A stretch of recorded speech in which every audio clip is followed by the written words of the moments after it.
कारतलब खान, नामदार खान, शाइस्ते खान, इनायत खान, जसवंत सिंह राठौड़ वगैरह सरदारों को समय के रहते अच्छा सबक सिखाया महाराज ने। कुछ मराठा सरदार गद्दार बन बैठे, पर बाकी मराठे तो इस स्वराज्य में खुश थे। औरंगजेब खुद महाराष्ट्र आना टाल रहा था। उसे तलाश थी ऐसे किसी शूर सरदार की जो मराठों से मार खाकर नहीं बल्कि मात देकर लौटे। ऐसे में उसे याद आया एक सरदार, मिर्जा राजे जयसिंह। जयपुर के कछावह राजपूत कुल से उत्पन्न एक भव्य पोलादी पुरुष और महान सेनापति। 55 साल के मिर्जा राजे पिछले 47 सालों से मुगल बादशाह के सामने गर्दन झुकाए स्वामिनिष्ठ बने हुए थे। मुगलों के शत्रु को अपना शत्रु मानकर उसका निपात करते आ रहे थे। दिल्ली की गद्दी हथियाने अगर उन्होंने औरंगजेब के भाई दारा शिकोह का साथ दिया होता तो दारा ही दिल्ली के बादशाह बनते, पर उन्होंने औरंगजेब को मदद कर उसे दिल्लीश्वर बनाया। दिल्ली दरबार में बहुत ही सम्मान तथा रोप था मिर्जा राजे जयसिंह का। औरंगजेब ने इस कदीम वफादार सिपह सालार पर दक्खन की मुहिम सौंपी। उनका नायब यानी सहकारी एक पठान को चुना गया। नाम था दिलेर खान पठान। दोनों शूरवीर, एक इस्फंदियार दूसरा हुशंग, एक दिलेर तो दूसरा रुस्तुम। 29 अक्टूबर 1664 ईस्वी बादशाह औरंगजेब की सालगिरह पर दाऊद खान कुरैशी, राजा जयसिंह सिसोदिया, इहतशाम खान, शेखजादा, कुबाद खान, सुजन सिंह बुंदेला, जबरदस्त खान, बरकंदाज खान, मुल्ला याहिया नवायत, राजा नरसिंह गौड़, पूरणमल बुंदेला और मिर्जा राजे का पुत्र किरत सिंह कछवा और खुद दिलेर खान मिर्जा राजे के साथ मिलकर दक्खन सवारी में आरूढ़ हुए। दिलेर खान को नायब बनाकर क्यों भेजा जा रहा है, यह बात मिर्जा राजे जानते थे। बादशाह के लिए जान दांव पर लगाई, अपनी बेटियां उन्हें दी। रिश्तेदारी के बाद भी मुगल हमें अपना नहीं समझते, यह बात वे जानते थे। पर 55 साल की गुलामी पूरी तरह खून में घुल जाने से दक्खन पर आक्रमण हेतु उन्होंने फौज लेकर दिल्ली छोड़ी। पौष मास की सूर्य ग्रहण की काल में दान धर्म की इच्छा देख मातृभक्त महाराज ने प्रतापगढ़ नजीक महाबलेश्वर के मंदिर में 6 जनवरी 1665 को राजमाता जिजाऊ की स्वर्ण तुला की। इसी दौरान मिर्जा राजे की सेना नर्मदा तट तक आ पहुंची थी। 19 जनवरी मिर्जा राजे बुरहानपुर तक पहुंचे। सारे स्वराज्य शत्रुओं को इकट्ठा करने अपने वकील भेजे। स्वराज्य जागरूक जासूसों ने यह खबर महाराज तक पहुंचाई। महाराज मुगलों को पूरी तरह से जानते समझते थे। वह शेर की तरह तेजी से नहीं बल्कि हाथी की चाल से आएंगे। इसीलिए उनके आने तक उन्होंने एक योजना बनाई। यह योजना थी आरमारी आक्रमण की। महाराज मालवण आ पहुंचे। सिंधु दुर्ग निर्माण कार्य जोरों पर था। जहाजों पर तोपें तैयार थी।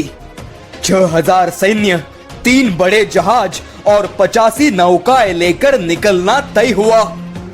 महाराज का रुख था बेदनूर नाइक के बसनूर पर छापा मारने का। गोवा के दक्षिण में कारवार और उसके दक्षिण में बसनूर नाम का अमीर शहर बसा था। मुगल आदिलशाही फौजों की लड़ाई से नष्ट धन की आपूर्ति हेतु धन की आवश्यकता थी। बड़ी तोपों का कारखाना तथा बंदूकों के लिए हमेशा अंग्रेजों पर अवलंबित होना पड़ता था। स्वराज्य अमीर व्यापारियों का न था, वह तो 12 बलुतेदारों का गरीब जनमानस का था। और इसी राज्य खर्च की आपूर्ति करने हेतु सोने चांदी के व्यापारियों से भरे बसनूर शहर का चुनाव किया गया था। 9 फरवरी के आसपास महाराज का आरमार सूर्योदय होते होते बसनूर पहुंच रहा था। लोगों की नींद भी नहीं खुली थी कि आवाज उठी, भागो मराठे आए, शिवाजी राजा आया, भागो। मावड़ों के हाथ काफी धन संपत्ति लगी। वहां से आरमार गोकर्ण होते हुए शिवजी का दर्शन कर महाराज अंकोला की ओर बढ़े। वहां से भूमार्ग पर जाते समय उनकी नजर कारवार पर टिक गई। यह आदिल शाही का मुल्क था। बादशाह का बहलोल खान नामक सरदार कारवार संभाल रहा था। वह विजापुर किसी कामवश गया हुआ था। उसके सहायक शेर खान को शिवाजी महाराज की भनक मिलते ही उसने महाराज से संपर्क कर उनके इच्छानुरूप अंग्रेज और व्यापारियों से खंडनी वसूली और महाराज को सौंप दी। महाराज वहां से भीमगढ़ होते हुए राजगढ़ पहुंचे। गढ़ पहुंचते ही 80 वर्ष के सोनोपंत डबीर के परलोक सिधारने का दुखद समाचार मिला। यहां बुरहानपुर से 10 फरवरी 1665 ईस्वी को मिर्जा राजे औरंगाबाद पहुंचे। वहां शहजादा मुअज्जम के हुक्म से 4 दिनों के बाद वे पुणे की ओर निकल पड़े। इसी दौरान महाराज बसनूर से लौट रहे थे। मुगल ध्वज के नीचे सभी शिवशत्रु इकट्ठा हो रहे थे। अफजल खान पुत्र फाजल खान को भी मुगलों को शामिल हो ऐसा पत्र भेजा गया। पहले किले जीते या खुला मुल्क, इस पर मिर्जा राजे और दिलेर खान इनमें मतभेद हुआ और मिर्जा राजे ने पीछे हटकर पहले किले जीतने का निर्णय लिया।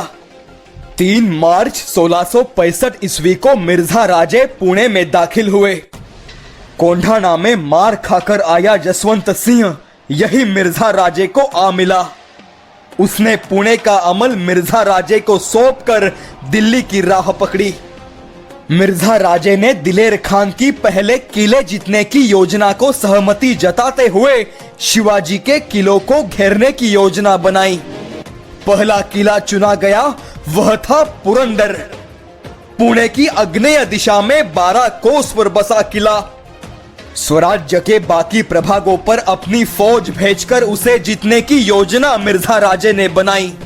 प्रभु राम का कुलोत्पन्न वंशज अपने ही वंशज भाई के खिलाफ युद्ध नीति चला रहा था। यही भारत भू का दुर्दैव रहा है। 15 मार्च 1665 ईस्वी को अपने सरदारों को आज्ञा देकर पुणे से पुरंदर किले की तरफ मिर्जा राजे निकल पड़े। इस बार मिर्जा राजे की सेना का नायक था दिलेर खान। उसने पहला पड़ाव रखा सासवड़ में। छावनी की जगह ढूंढते समय उसका पहली बार मराठों से सामना हुआ। मराठा आए और कत्लेआम शुरू हुआ। कैसे आए, कहां से आए, कुछ न समझा। उसने अपने आप को संभालकर प्रतिकार शुरू किया। मराठों का पुरंदर तल तक पीछा किया।